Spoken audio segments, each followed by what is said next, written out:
Hello everyone, good morning all of you. मु ध्रुवचरण गांधी तुम समस्त को पुणी थे स्वागत करुच्ची Gandhi digital e learning YouTube channel. तो आज आम आलोचना करवा +3 षष्ठ सेमिस्टर 14 नंबर पेपर रो 5 नंबर यूनिट प्रबंधर संज्ञा स्वरूप एवं प्रकार भेद को आज आम आलोचना करवा। तो पूर्वर आम साहित्यर गठन रीति पेपर रो 4टा यूनिट को आलोचना कर सारीचे। बर्तमान आम यार पंचम यूनिट व शेष यूनिट को आलोचना करवा। तो प्रथमे आम देखा प्रबंधर संज्ञा कौन, प्रबंध क्या कहवा ताकू प्रथम टी आलोचना करवा और परवर्ती पर्यायर तार स्वरूप प्रकार भेद प्रवृत्ति को आलोचना करवा। तो प्रथमे आम प्रबंधर संज्ञा। तो सांप्रतिक गद्य साहित्यर गोटे प्रमुख विभाग भाव में प्रबंध परिचित लाभ कर। तो यार स्थान जी गुरुत्वपूर्ण से विस्तृत और व्यापक यार परिसर भाव में देखा। तो बौद्धिक जगत में यार स्थान स्वतंत्र भाव में रही। तो उच्च चिंता, व्यक्ति मनीषा एवं गभीर अध्ययनशीलता ता सहित कलात्मक अंतर्दृष्टि एवं अनुपक रस जिज्ञासार अपूर्व समन्वय प्रबंधर सृष्टि होता है। तो विज्ञान, दर्शन, कला, साहित्य, संस्कृति, परंपरा प्रभृति की अंगीकृत कर यह सुसमृद्ध होता है। तो चिंता चेतनार भावनार ऐश्वर्य घिनी यह भास्वर होता है। तो प्रबंध एपरी एक सृष्टि जो कि गल्प बा कविता परी भावप्रवणता आम भेटी पारिबा नहीं बा हृदयावेग को आम सामना करि परिबा नहीं। तो कल्पित कल्पलोक पाठकटीए विचरण करि परिबो नहीं। तो प्रबंध हूँ गोटे जुक्तिनिष्ठ और प्रज्ञादीप्त विषय। तो ज्ञानर बलय यह शुष्क और कठिन होता है, मात्र यार भाव बलय को प्रवेश कले ही यार रस चेतना को स्पर्श करहब। तो ये प्रबंध जो को आम जदि देखा, प्रबंध शब्दटी प्र उपसर्ग बंद धातुरे अच प्रत्यय युक्त हो प्रबंध शब्द निष्पन्न होती। तो जार अर्थ हो प्रकृष्ट रूपे बंधन, प्रकृष्ट रूपे बंधन बा उत्कृष्ट बा प्रकृष्ट बंधन बोली कहुए। तो अर्थात यथार्थ एवं जुक्तियुक्त पद बंधन रूपे साहित्यिक कलाक्रम होची प्रबंध। तो जदि आम देखा संस्कृत साहित्य रे प्रबंधर विभिन्न प्रकार व्यवहार करा, प्रबंध शब्दर विभिन्न प्रकार व्यवहार करा। तो प्रथमे जो देखा आम याज्ञवल्क श्रुति रे उल्लेख करा निबंध द्रव्यमेव, सेठारे मध्य निबंध शब्दर प्रयोग करा। तो निबंध एवं प्रबंध गोटे। तो ठीक सेपरि गीतारे मध्य उल्लेख, भगवत गीतारे मध्य उल्लेख करा दैव संपद विमोक्षाय निबंधाया सूरीमता बोली दर्शा जाइए। तो ये आम जापर जे प्रबंध बा निबंध एक संदर्भ बा रचना को साधारणतः प्रबंध कहुए। तो प्राचीन काल में देखा आम प्रबंध बा निबंधर स्वतंत्र सत्ता नथिला, काव्य को मध्य प्रबंध बा निबंध कहुला। तो श्री जयदेवंकर गीत गोविंद को जदि आम देखा, गीत गोविंद उल्लेख अच्छी श्री वासुदेव रतिकेलम कथा समेत मेतम करोति जयदेव कवि प्रबंधम। ठीक सेपरी ओडिया साहित्य जगन्नाथ दास भागवत लिखिं भाषा प्रबंधे भागवत कहई दास जगन्नाथ, एठारे मध्य प्रबंधर उल्लेख करा।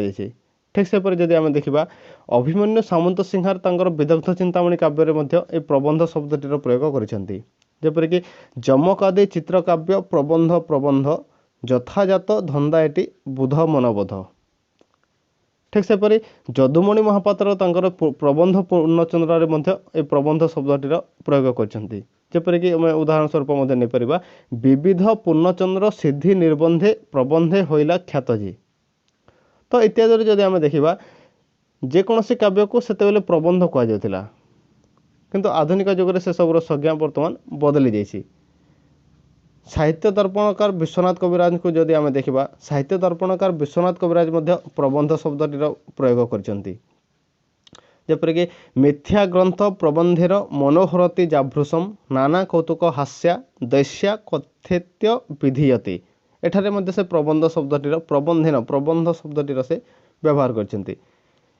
तो एपरि जदि आम देखा, एपरी भाव में आम जदि लक्ष्य करवा, तो अनेक कवि एवं स्रष्टा प्रबंध शब्द को तांकर सृष्टि संपद में ग्रहण करछंती। किंतु वर्तमान समय आधुनिक समय प्रबंधर संज्ञा स्वरूप प्रवृत्ति उन्मोचन करिपरिबा नहीं, सब बदली जाइए। तो प्रबंध बा निबंध गोटे जुक्तिनिष्ठ बा बुद्धिदीप्त गद्य रचना भाव में आम एका ताहाको नहीं परिबा। तो सीमित कलेबर मध्य यह साधारणतः रचित होता है बोली मध्य आमे जानिबा। जदि आमे एटा तो गला संस्कृत अलंकारिक मानक मतरे। जदि आमे इंग्राजी साहित्य को जदि आमे अनुध्यान करिबा प्रबंधर इंग्राजी प्रतिशब्द होची एसे। एसे बोली कहा जाए। तो 1580 ख्रीष्टाब्द में फरासी लेखक मेंटेन सर्वप्रथम एसे शब्द व्यवहार करी प्रबंध रचना को पथ को से सुगम कर देथिले। तांकर एसेस रो अर्थ होची गोटे एक प्रयास बा एन अटेम्प्ट। तो मननशीलता एवं व्यक्ति स्वातंत्र्यर भावधारा को से प्रबंध रे गुरुत्व देथिले। तापरे इंग्राजी प्रबंध साहित्यर जनक बेकन जे कि प्रबंध को विक्षिप्त चिंता रूपे से विचार करथिले। ठीक से पर जो देखिबा आमे डॉक्टर जॉनसन प्रबंधर संज्ञा देबाक जे कहिथिले प्रबंध होची लघु मनर अभिव्यक्ति। यह होची अनियमित एवं श्रृंखलित रचना नहे बोले से मत देथिले। ठीक से परि सेंटसबरी मध्य मत देथिले। सेंटसबरी मत देबाक जे कहिथिले प्रबंध होची गद्य कला कर्म जहाँ खूब कमनीय एवं बौद्धिक रही है। मार्जित भाषा विन्यास तथा बौद्धिक चिंताधारा तत्व एवं तथ्य गर्भित हो प्रबंध प्रकाशित हेले यार कलात्मक सौंदर्य फुटी उठी था बोले से मत प्रदान करछंती।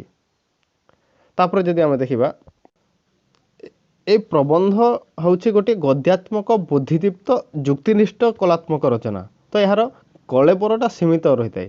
तो लेखक ये सीमित परिसर मध्य तार चिंता भाव भावना दृष्टिकोण एवं सिद्धांत को धरी रखी है। तो कौन सी विषय बा विषयर आनुषंगिक शाखा प्रशाखार साधारणतः विस्तार गद्यात्मक रचना ही प्रबंध साधारणतः। तो प्राथमिक अवस्था प्रबंध रचन स्वच्छंदता नाथिला मात्र आधुनिक जुगे यह एक स्वच्छंद श्रृंखलित एवं परिष्कृत रचना हो जाइए।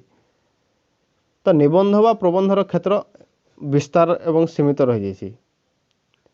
तो यह एक भाव गंभीर रचना भाव में वर्तमान समय देखा जाइए। तो प्रबंध व निबंध साहित्यिक अभिव्यक्ति क्षेत्र में सर्वाधिक कठिन एवं आनंददायक रही। तो उत्तम प्रबंध में संक्षिप्तता सहित संपूर्णता रही है। तो निबंध वैयक्तिक चिंतन विस्तार करते तेणु यह आत्मभिव्यक्तिर साहित्य होता है। तो प्राबंधिक जेकोसी विषय प्रबंध लेखिले तार मन एवं चरित्र प्रत्यक्ष प्रभाव पड़ता है। तो तेणु प्रबंध अध्ययन समय लेखकर व्यक्तित्व दृष्टिकोण ता सहित जीवन दर्शन प्रति ध्यान देवाक होता है। तो जदि आमे देखिबा जो रचना रे व्यक्तित्व अर्थात व्यक्तिगत विशेषता रही है ताहाको ही आमे साधारणतः प्रबंध बोली कहि परिबा। तापरे आमे देखिबा प्रबंधर स्वरूप। तो प्रबंध होची गोटे प्रज्ञादीप्त सारस्वत कलाक्रम। तो यार परिसर मध्य खूब व्यापक। तो सारस्वत जगत रे अन्यान्य विभाग परि मध्य यार स्वतंत्र रही। तो आकार प्रकार बा प्रबंधर कलेबर को नहीं कौन निर्दिष्ट नियम नहीं। जपरी ऑक्सफोर्ड डिक्शनरी एवं मेरी डिक्शनरी रे मध्य प्रबंधर स्वरूप देवाक जैसे दर्शा जाइए। प्रबंध होची गोटे नीति दीर्घ रचना। तो यह जी जीवनधर्मी से प्रभावशाली रही है। प्रबंधर स्वरूप को जदि आम विश्लेषण करवा प्रबंधर स्वरूप को विश्लेषण कर आम केतोटी मुख्य विषय प्रति आम आलोचना करिपरिबा। तो उपन्यास जेपरी दीर्घ रही है ठीक से परी जो प्रबंधटी दीर्घ नुहे। क्षुद्र गल्प पर असमाहित जिज्ञासा मध्य शेष हुए। क्षुद्र गल्प जेपरी गोटे असमाहित जिज्ञासा मध्य शेष हो जाए। प्रबंध आमर जो जिज्ञासा रही है से जिज्ञासा को पूर्ण रूपे से परिप्रकाश कलापर ही शेष होता है। तो यार अवयव क्षुद्र हो पारे वा मध्यम धरणर हो पारे। तो गवेषणात्मक निबंध केवल दीर्घ हो पारे। तो प्रबंधर कौन से निर्दिष्ट विषय वस्तु न थाए। तो अर्थात जेकोसी विषय को नहीं प्रबंध लिखा जाए पारे। तो भाषा शैली एवं विषय वस्तुर समन्वय प्रबंध को साधारणतः सौंदर्यमंडित करथाए। ता सहित बहु उदाहरण एवं बहु तत्वर समवाय एवं समन्वय प्रबंध को बौद्धिक स्तर को नहीं जाए। एवं यह सहित प्राबंधिकंकर स्वतंत्र दृष्टिभंगी एथिरे प्रकाशित होता है। तो प्रबंध रे प्राबंधिकंकर व्यक्तित्व प्रतिबिंबित होता है। प्राबंधिकंकर प्रज्ञा दृष्टिकोण एवं चिंतन प्रबंध को प्रभावित कर देता है। तो प्रबंधर उपसंहार गोटे सुनिर्दिष्ट निष्कर्ष रही है। एवं प्रबंधर विषय वस्तुर ऐक्यता ही हृदयग्राही होता है। जदि आम देखा अनेक समय प्रबंध शुष्क कठिन एवं क्लांतियुक्त मन होता है किंतु उपस्थापन माधुर्यपण ही प्रबंध को रससिक्त कर देता है। तो स्वाभाविक भाव में देखिले साबलील गति और प्रबंध को पाठक दरबार प्रतिष्ठा देते। तो उपक्रम आख्यान भाग और उपसंहार स्पष्ट प्रांजल और श्रृंखलित हेले प्रबंधर स्वरूप कलात्मक हो उठी थाए। तो तापर आम आलोचना करवा प्रबंधर विशेषता। जेहेतु आम प्रबंधर संज्ञा स्वरूप को आलोचना करूँ, प्रबंधर विशेषता विषय प्रथम आमको टी आलोचना करने को पड़ो। तो प्रबंधरे साधारणतः पंचविध विशेषता लक्षणीय होता है, यथा वैयक्तिकता, संक्षिप्तता, सूत्रबद्धता, सजीवता और रचिकता एवं आत्माभिव्यक्तिकता। तो व्यक्तिकता कहले कौन ना, प्रबंधरे लेखकंकर व्यक्तित्व प्रकाशित होता है। लेखक आपणार विचार, दृष्टिकोण, सामाजिक दृष्टि, दार्शनिक दृष्टि और चिंताधारा को आश्रय कर प्रबंधर विषय को विवेचन एवं प्रकाशन बा व्याख्यान करथाय। तेणु प्रबंध उपर लेखकंकर मन और चरित्रर प्रत्यक्ष प्रभाव पड़ी थाए। तो वस्तुनिष्ठ विषय हेले मध्य से तार व्यक्तित्वर विचार निहित रही है। तापरे संक्षिप्तता। संक्षिप्तता होची प्रबंधर प्रधान गुण होची संक्षिप्तता। तो अल्प शब्द रे प्राबंधिक अनेक कथा कही थाए, अଯଥା विस्तार करे प्रबंधर महत्व नष्ट हो जाए। तो संक्षिप्तता अर्थ असंपूर्णता नुहे एवं संपूर्णतार से द्योतक भाव में रही है। तो प्रबंध जुक्तिनिष्ठ और ज्ञानदीप्त होता है, तेणु यह गुरुगंभीर होता है। तो पाठक दीर्घ प्रबंध अध्ययन पर तेणुक धैर्य रखिपारे नहीं। तो संक्षिप्त परिसर मध्य विषय को उपस्थापन करा उचित एवं ता सहित भावासान्द्र हेले ही तार कलात्मक मूल्य वृद्धि पाई थाए। तापरे सूत्रबद्धता। तो प्राबंधिक निजर मनर भाव एवं चिंता को प्रबंध में रूप देउथिबारु विषय को श्रृंखलित भाव में उपस्थापना करथिबारु ताहार विश्लेषण करिथाए। तो जो सब विषय को प्रबंध में अवतारणा करिथाए से सब मध्य समन्वय स्थापित नहेले रचना व्यर्थ हो जाए। तो अनेक समय अबांतर कथार उल्लेख थिले मध्य ताहाको मुख्य प्रतिपादित विषय सहित अन्वित करा जाए। तो प्रबंध अंतर्गत सकल विषय मध्य एकसूत्रता मध्य रक्षा करिबा विधेय रही है। तापरे सजीवता एवं रोचकता। तो प्रबंध रे लेखक अनेक अनौपचारिक एवं स्वतंत्रता पूर्वक रूप प्रदान करथांती। तो आपणार मनोवृत्ति को मध्य अभिव्यक्त करथाए। तो बेले बेले संलाप शैली प्रयोग करा जाए, क्लिष्ट तत्व को बोधगम्य करा जाए। तो एपरि शैली रे लेखकंकर व्यक्तित्वर प्रत्यक्ष प्रभाव पड़ी थाए। तेणुक प्रबंध रे विषय विन्यास एपरि करा जाए जहाँ सजीव एवं रोचक होता है। तो प्रबंध को हृदयग्राही करने को हेले तार भाषा शैली एवं उपस्थापना को सजीव एवं रोचक करवा उचित। तापरे आत्माभिव्यक्तिकता। तो प्रबंध रे लेखकंकर आत्माभिव्यक्ति पाठकर हृदय एवं बुद्धि को प्रभावित करथाय। तो ये आत्माभिव्यक्ति मनमयी प्रबंध रे विशेष भाव में प्रकाश पाई थाए। तो तन्मय प्रबंध बा वस्तुनिष्ठ प्रबंध रे आत्माभिव्यक्ति नाना विषय मध्य प्रकाश पाई थाए। तो प्रबंध मात्र ही लेखकंकर व्यक्तित्वर विचार एवं चिरंतनर अभिव्यक्ति प्रकाश पाई थाए। तो ये आत्माभिव्यक्ति जी स्पष्ट विचार सम्मत और श्रृंखलित होता है सेतिकी प्रबंध सफल होता है। तापर आम देखा प्रबंधर रचना शैली एवं शिल्प। तो प्रबंध होची गोटे शब्द शिल्प, यह गढ़ा जाए। तो उपन्यास, नाटक एवं काव्य कविता पर यार गठन रीति रही। तो प्राबंधिक ये रीति को अनुसरण करने करिपारे बा न करिपारे। तो अनुसरण करू करू हुए तो स्वतंत्र परिपथटी से निर्माण करिपारे। तो प्रबंध रचना पे कौन सेमती निर्दिष्ट गठन रीति नहीं। तो प्राबंधिक गोटे धराबंधा शगड़ गुलारे जाई प्रबंध रचना करबा एमिति किछि निर्दिष्ट तरीका मध्य नहीं। तो या जेहेतु यह होचे गोटे संक्षिप्त गद्य रचना, विषय वस्तु को किपरि तोली धरिबा को हेबो एवं किपरि लक्ष्य स्थल रे पहुंचीबा को हेबो, तो यह प्राबंधिकर कौशल उपर निर्भर करथाय। तो प्रबंध व्यक्ति मनीषा और रस जिज्ञासार कलात्मक अभिव्यक्ति होते प्राबंधिक यथेष्ट सतर्क और संयत हो पदचारण करते। तो साधारणतः देखा गले तीनोटी पर्याय दे प्रबंध गतिशील होता है: उपक्रम, विषयवस्तु और उपसंहार। तो उपक्रम कहले कौन ना, धराबंधा प्रबंध गुड़िक उपक्रम उपोद्घात प्रस्तावना आदि लिखा जाए विषय प्रवेश करा जाए। तो मौलिक प्रबंध गुड़िक उपक्रम लिखा जाए न थाए, मात्र विषय वस्तु को प्रवेश पूर्व क्षेत्रटी प्रस्तुत करा जाए। जेपरिक डॉक्टर मायाधर मानसिंह क्षमा प्रबंध को लक्ष्य कले जदि आम देखा आम यार सत्यता को अनुभव करिपारिबा। तो प्राबंधिक प्रथम क्षमा संपर्क में अवतरणिकारी बढ़िया पर क्षमार स्वरूप को उन्मोचन करछंती। उपक्रम ही विषय वस्तु मध्य को प्रवेश करने आमंत्रण करिथाए। तो सही आमंत्रणर आत्मीयता उपर प्रवेश जिज्ञासा निर्भर करिथाए। तापरे आख्यान भाग बा विषय वस्तु जेनटा कि तो यह प्रबंधर विषयवस्तु। तो प्राबंधिक जो विषय को चयन करते प्रबंधर यही भाग में विच्छुरित और प्रस्फुटित होता है। तो ये आख्यान भागटी साधारणतः मूलपिंड भाव में रही है। तो प्रबंधर कलेबर यार वर्णना कौशल पर निर्भर करता है। नाना तत्व, नाना उदाहरण, विश्लेषण प्रक्रिया, जुक्तिनिष्ठ विचारधारा ये प्रयुक्त हो प्रबंध को प्रभावशाली कर सहायक होता है। तो प्राबंधिक विषयवस्तु को अधिक प्रांजल करने केतोटी पर्याय दे गति करते। तो विषयवस्तु को अधिक रसायनित करने प्रचेषा करते। प्राबंधिक डॉक्टर मायाधर मानसिंह क्षमा प्रबंध विषयवस्तु तर्जमा मध्य क्षमार आवश्यकता, क्षमार अपराधी जीवनधारा उपर तार प्रभाव और क्षमार महत्व विशद भाव में आलोचना कर देखिए आम उपसंहार। तो ये ही प्रबंधर निष्कर्ष निहित रही है। तो प्राबंधिकंकर वक्तव्य यहाँ ही स्पष्ट होता है। तो कथावस्तु समग्र विषय वर्णना कराए। तो उपसंहार आभिमुख्य प्रकटित होता है, गोटे निर्दिष्ट सिद्धांत फुटी उठी थाए। तो उपन्यास उपसंहार होची प्रबंधर सार निर्यास। तो प्राबंधिकंकर वक्तव्यर सिद्धांत उपसंहार साधारणतः फुटी उठी थाए। तो प्रबंधरे उपसंहार को चिन्ह दिया गले मध्य पाठकटे उपसंहार उपनीत होता है। तो प्रबंध रचना करने केते गुड़े दिग प्रति दृक्पात करने को होता है।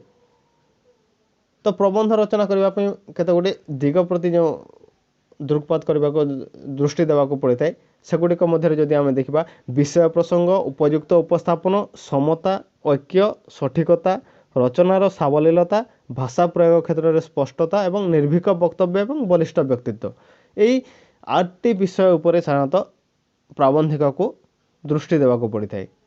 विषय प्रसंग कहले कौन ना जो विषय को प्राबंधिक प्रबंधर कथन वस्तु रूपे ग्रहण करता मुख्यतः प्रांजल और बोधगम्य होता है। तो विषय वस्तु सुसंहत हेले विषय वस्तुर निदापन रहिले पाठक को ताहा आक्रांत करता है। तापर उपयुक्त उपस्थापन। तो विषय वस्तु प्रबंधर होची गोटे मूलपिंड। तो विषय वस्तु किपर अवतारणा करा केउ केउ स्तर दे प्रबंध गति करिवो सेति प्रति नजर देवा को पड़ता है। तो उपयुक्त उपस्थापना प्रबंध को उपयुक्त मर्यादा प्रदान करता है। तापर समता। तो प्रबंध रचना कला बेले यार गतिवेग उपर गुरुत्व देवा को होता है। तो यह खूब गुरुत्वपूर्ण मध्य। तो यह जुक्तिनिष्ठ होइतिबारु तत्वसिद्ध होइतिबारु जुक्ति और तत्व मध्य समन्वय रहिबा वांछनीय। तो जो जुक्ति उपस्थापना करा जाए जदि विषय उपयोगी हुए ना ता प्रबंध को नष्ट कर देता है। तापर ऐक्य। तो प्रबंध रे जो विषय उपस्थापन करा जाए सेगुड़िक मध्य ऐक्य रहिबा मध्य आवश्यक। तो विषय वस्तु उदाहरण, नाना तत्व, वर्णना और जुक्ति मध्य जोगसूत्र रहिबा सह से माने गोटे आनुभूमिक रेखार विचरण कले प्रबंध सफल होता है। तापर सठिकता। तो सठिकता हूँ गोटे गुरुत्वपूर्ण। तो प्रबंधर विषय वस्तु, प्रसंग, तत्व तथा वक्तव्य और उदाहरण संपर्क में प्राबंधिक ज्ञान रहा वांछनीय। तो विषय और प्रसंग मध्य सठिकता न रही प्रबंध नष्ट हो जाता है, यार मूल्यबोध हर दे। तापर रचनार सावलीलता। तो सावलील रचना भंगी प्रबंध को सुखपाठ करता है। तो प्रबंधर गतिवेग उपर जब गुरुत्व दि जाए ठीक से सावलील कथन भंगी प्रबंध को रोचक करता है। तापर भाषा प्रयोग क्षेत्र में स्पष्टता। तो भाषा ही हूँ सारस्वत सृष्टिर मूलपुंजी। तो विषय अनुसार भाषा प्रबंध को सकुमार्य प्रदान करता है। केवल गोटे तश्चम शब्द भरी अनेक गुड़े तश्चम शब्द भरी बहु उदाहरण दे प्रबंध को सफल कर हुए नहीं। तो भाव संवेदी भाषा होची प्रबंधर गोटे प्रधान आवश्यकता। तो भाषा ही समस्त सृष्टिर मूल। तेणुक भाषा उपर गुरुत्व देले ही वक्तव्यर स्पष्टता परिप्रकाश होता है और प्रबंध हृदयग्राही होता है। तापर निर्भीक वक्तव्य और बलिष्ठ व्यक्तित्व।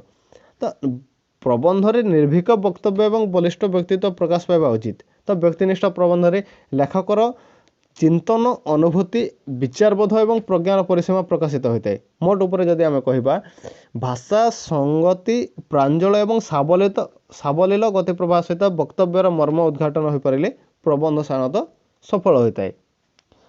तापर आम देखिबा प्रबंधर शैली। तो प्रबंधर उपन्यास और क्षुद्रगल्प परी अनेक गुड़े शैली रही। तो पारंपरिक रीति में साधारणतः 6 गोटी शैली अनुसृत होता है। तो प्राबंधिकंकर व्यक्तित्व, मानसिकता और अनुसरण उपर तार लेखन शैली निर्भर करता है। तो साधारणतः यही 6 गोटी शैली हूँ व्यास शैली, समास शैली, धारा शैली, तरंग शैली, विक्षेप शैली और प्रलाप शैली।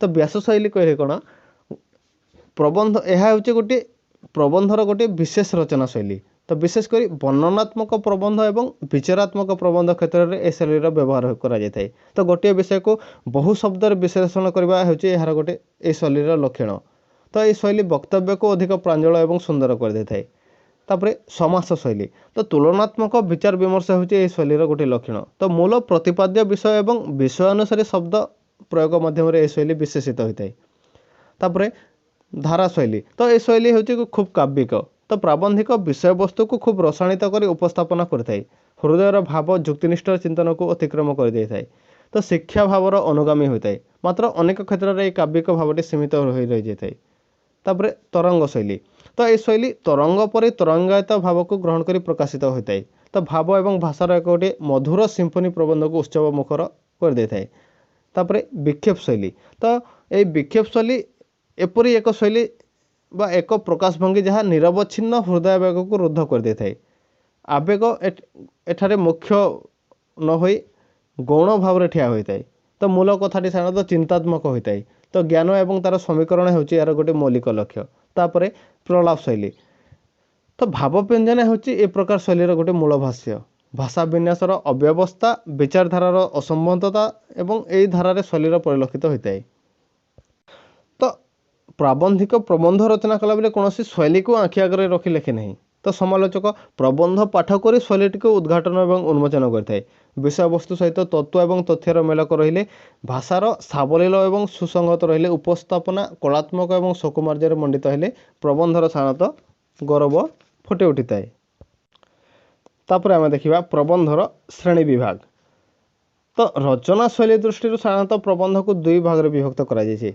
मनोमयी बा व्यक्तिनिष्ठ प्रबंध तन्मयी बा वस्तुनिष्ठ प्रबंध मनोमयी बा व्यक्तिनिष्ठ प्रबंध कहले कौन लेखकर आत्मगत भावना जहाँ स्नात सुंदर एवं हृदय ताहाको साधारणतः मनोमयी प्रबंध बोली कहुए तो ये प्रबंध में बुद्धि बा मस्तिष्क अपेक्षा हृदयर प्रभाव अधिक रही है तो यहपरी प्रबंध में लेखकर व्यक्तित्व स्पष्ट भाव में रही है तो ये लेखकर व्यक्तिगत दृष्टिकोण प्राधान्य लाभ करते तो प्रथम पुरुष यह रचित हो रही है तो यहाँ आत्मगौरवी प्रबंध बोली कहुए तो लेखक ए आत्मनिवेदन करता तापर तन्मयी बा वस्तुनिष्ठ प्रबंध तन्मयी बा वस्तुनिष्ठ प्रबंध कहले कौन जो गद्य रचना चिंतामूलक तथ्यपूर्ण तात्विक बुद्धियुक्त विवरणी प्रदान करता ताहाको आमे साधारणतः वस्तुनिष्ठ प्रबंध वस्तुनिष्ठ बा तन्मय प्रबंध बोली कहता तो एपरी प्रबंध साधारणतः विषय वस्तु उपर गुरुत्व दि जाए तो जो विषय को नहीं प्रबंध लिखा जाए से विषयर व्याख्या विश्लेषण करा जाए धर्म संस्कृति राजनीति समाजनीति अर्थनीति साहित्य दर्शन इत्यादि नाना विषय को नहीं यही प्रभाव एपरी प्रबंध रचित होता है तो यह बुद्धि एवं जुक्ति प्रधान होता है तो मस्तिष्कर भूमिका ए साधारणतः गुरुत्वपूर्ण भूमिका ग्रहण करता है पांडित्य ज्ञान एवं बुद्धि ए प्राधान्य लाभ करता है जीवनर गुरुगंभीर प्रश्न एवं जीवनर समस्या नैर्बक्तिक शैली में वर्णित होता है तो लेखक ए आत्मप्रचार करता है ठीक सेपरी रूप एवं शैली दृष्टि प्रबंध को मध्य विभागीकरण कर रूप एवं शैली दृष्टि प्रबंध को साधारणतः 4 प्रकार श्रेणी विभाग कर यथा वर्णनात्मक विवरणात्मक विचारात्मक एवं भावात्मक तो प्रथमे देखा वर्णनात्मक प्रबंध वर्णनात्मक प्रबंध होची वर्णनात्मक प्रबंध में साधारणतः नैर्बक्तिक वर्णना मुख्य भूमिका ग्रहण करता है स्थिर वस्तुर रूपायन एवं देश सहित तार संबंध ए अधिक फुटे उठी थाए तो कल्पनार प्रधानता रही है तो गोटे गोटे पाराग्राफ रे यह वर्णित होता है प्रकृति राजनीति इतिहास धर्म दर्शन प्रभृति विषय को नहीं धरण प्रबंध लिखा जाए तो कौन सी समस्या को मध्य ए प्रकार प्रबंध में वर्णना कर तो यह साधारणतः व्यास शैली में लिखा जाए तापर विवरणात्मक प्रबंध तो विवरणात्मक प्रबंध में कल्पनार प्राधान्य रही है मात्र वस्तु बा कौन से प्रसंगर विवरणी प्रदान मुख्य होता है तो ये वर्णनात्मक विचारात्मक और भावात्मक शैलीर मिश्रण घटी है तापर विचारात्मक प्रबंध तो विचारात्मक प्रबंध में बुद्धि तत्वर प्राधान्य रही है तर्क माध्यम लेखक तत्वर गभीरता को सूक्ष्म सूक्ष्म रूप में प्रकाश करता तो विवेचनार गंभीरता प्रकाश पाई है तो शुद्ध विचारात्मक प्रबंध चरम उत्कर्षता लाभ करता है दर्शन तत्व धर्म तत्व समाज तत्व राजनीति तत्व जीवन तत्व इत्यादि यही धरण प्रबंध में विश्लेषित होता है तो यह चिंतात्मक प्रबंध बोली कहुए तापर भावात्मक प्रबंध तो भावात्मक प्रबंध आवेग प्रधान रही है तो हृदयर एथिरे गुरुत्व लाभ करता है। तो ए प्रकार प्रबंध रे बुद्धि तत्व गौण भाव तत्व प्रधान बुद्धि तत्व गौण भाव में रही है और भाव तत्व प्रधान भाव में रही है। तो ए प्रकार प्रबंध सजीव एवं मर्मस्पर्शी होता है। तो प्रेम मृत्यु दुख दुर्विपाक जातीय सौंदर्यबोध इत्यादि को भाव को नहीं धरणर प्रबंध लिखा जाए। ठीक सेपरी विषय वस्तु दृष्टि प्रबंधर श्रेणी विभाग कर। तो विषय वस्तु दृष्टि साधारणतः प्रबंध को 11 भाग में विभक्त कर। ऐतिहासिक प्रबंध धर्मदर्शन संबंधी प्रबंध वैज्ञानिक प्रबंध संवादधर्मी प्रबंध साहित्यिक प्रबंध जीवनीमूलक प्रबंध प्रकृतिमूलक प्रबंध अर्थनैतिक समस्यामूलक प्रबंध समाजतत्वमूलक प्रबंध राजनैतिक प्रबंध मनस्तात्विक प्रबंध एपरी अनेक भाग में विभक्त कर। तो ऐतिहासिक प्रबंध रे इतिहास किंवदंती एवं प्रत्नतत्व उपर गुरुत्व दि जाए एवं तार सत्य निरूपण कर। धर्म दर्शन संबंधी प्रबंध रे धर्मर महत्व धर्मर उद्देश्य एवं दर्शन तत्वर व्याख्या कर। जेपरिक कालिंदी चरण पाणिग्राही विश्वरूप दर्शन व रत्नाकर पति मंतव्य प्रकाश नैतिक ऋण विपिन बिहारी राय मूर परिचय इत्यादि हूँ गोटे गोटे धर्म दर्शन तत्व भित्तिक प्रबंध। तो वैज्ञानिक प्रबंध रे विज्ञान संबंधी तत्व एवं घटनार वर्णना कर। प्राणकृष्ण परिजा देवकांत मिश्र कुलमणि सामल प्रमुख ए धरण प्रबंध लिखिं। वर्णनात्मक प्रबंध रे कल्पना शक्तिर आधिक्य रही है। जपरी शशिभूषण राय उत्कलर ऋतुचित्र उत्कल प्रकृति प्रभृति ए श्रेणी गोटे गोटे प्रबंध। तो कौन विशिष्ट व्यक्ति जीवन को आधार कर जीवनीमूलक प्रबंध रचना करपरिक मधुसूदन राव बुद्धदेव एवं बुद्धदेव ए श्रेणी गोटे प्रबंध। कुंज बिहारी दासंकर जीवनी एवं जीवन पुस्तक में जीवनीमूलक प्रबंध संकलित होती। तो साहित्यिक प्रबंध रे साहित्य तत्व एवं कला एवं सौंदर्य संपर्क में वर्णना रही है। तो संवादधर्मी प्रबंध रे राष्ट्र एवं समाज समस्या को प्रकाश करा जाए। चिंतामूलक प्रबंध रे चिंतामूलक प्रबंध साधारणतः जो प्रबंध प्राबंधिकों चिंता राज्य में गभीर भाव में प्रभाव विस्तार करते एवं चिंतनर खुराक जगाई था चिंतामूलक प्रबंध कहुए। तो एठारे दर्शन तत्व धर्म तत्व समाज तत्व प्रभृति को अवलंबन कर ए धरण प्रबंध लिखा जाए। विवरणात्मक व विश्लेषणात्मक प्रबंध रही। तो जो समाज राजनीति अर्थनीति पौराणिक ऐतिहासिक व किंवदंती को भित्ति कर ए धरण प्रबंध रचना कर। तो देखा गले ओडिया साहित्यर जो अन्यान्य विभाग रही से विभाग मध्य प्रबंध गोटे मर्यादाबंद विभाग भाव में देखा जाए। तो विगत 130 वर्ष धरी ओडिया प्रबंध समाजर नाना दिग विभिन्न प्रकार समस्या सहित धर्म दर्शन कृषि विज्ञान ज्योतिष राजनीति जातीय जीवन जातीय चरित्र भाषा कर्तव्य संस्कृति प्रीति सौंदर्यबोध कला साहित्य प्रभृति विभिन्न प्रकार प्रसंग को प्रकाश कर आसी। मनीषर भ्रांत अहमिका हिप्रोक्रासी उपभोग लालसा क्षमता तृष्णा जौनविक्षेप पापबोध इत्यादि जेकोसी विषय प्रति प्रबंध अंगुली निर्देश करिछि। प्रबंध आपणार गौरव दीप्तिमान एवं जातीय जीवन महाभाषा परिणत हो जाइछि।